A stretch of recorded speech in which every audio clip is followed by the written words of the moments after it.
परिवार कैसा हो, इसको लेके मेरे को एक प्रसंग याद आता है। 99 की बात है और मैं झाबुआ में एक शिविर लेने गया।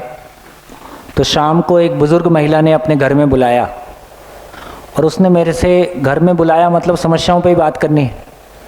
तो उन्होंने कहा कि मेरे घर में बस 2 समस्याएं हैं, बाकी सब ठीक है। तो मैं भी खुश था, चलो 2 ही हैं। तो उन्होंने कहा कि एक तो मेरे घर में शांति नहीं है, दूसरा बरकत नहीं है। अब मैं भी ढूंढ रहा था कि बाकी क्या बचा। तो मैंने सोचा जब इन्हीं को 2 लग रही हैं तो मैं 3 क्यों करूं।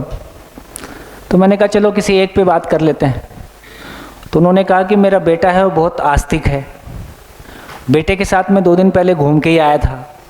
तो उसने नदी किनारे मंदिर बनाया था, उसमें 4 लाख रुपए लगाए थे।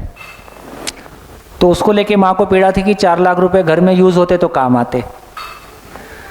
तो मैंने कहा चलो एक काम करते हैं। तो उनकी 3 बहुएं थी, 3 बेटे थे। तो मैंने कहा कि अच्छा ये बताओ कि यदि तुम्हारी 3 बहुएं और 3 बेटे बहुत प्यार से रहें और घर में कोई चीज़ की कमी भी ना हो, तो अब आप क्या चाहते हो। उनकी समस्या यह थी कि बेटा नास्तिक है, ये मेरी प्रॉब्लम है, ये हमारे घर में झगड़े का कारण है। तो मैंने कहा कि यदि घर में जितने भी रिश्ते हैं वो शिकायत मुक्त हो जाएं और परिवार अभाव से मुक्त हो जाए, घर में शांति भी आ जाए, बरकत भी आ जाए, तो फिर क्या दिक्कत है। और बेटा आस्तिक भी रहे। तो बोले फिर तो कोई दिक्कत नहीं है, बात पूरी हो गई।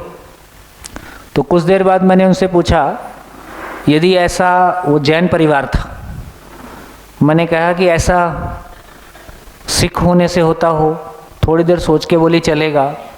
लास्ट में मैंने थोड़ा सा और टफ किया, मैं मुस्लिम होने से ऐसा होता हो। तो थोड़ी देर रुकी, फिर धीरे से बोलती है देखते हैं। तो सार ये निकला कि अंततः आदमी चाहता इतना ही है कि उसके परिवार में सारे रिश्ते किसी गिला शिकवा शिकायत से मुक्त हों, उसके परिवार में कोई अभाव की मानसिकता भी ना हो, अभाव की स्थिति भी ना हो। इससे ज़्यादा की कल्पना एक परिवार के लिए हो नहीं सकती, इससे कम में एक परिवार का काम चल नहीं सकता।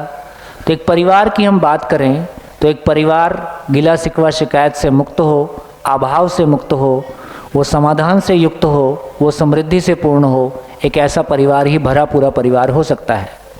ऐसे भरे पूरे परिवार का स्वरूप कैसा होगा, परिवार के सारे मेंबर्स की मानसिकता और उसकी तैयारी कैसी होगी, ये जीवन विद्या शिविर के रूप में 7 दिन की यात्रा में हम एक शुरुआत करते हैं और धीरे धीरे उसकी तैयारी आगे करते हैं।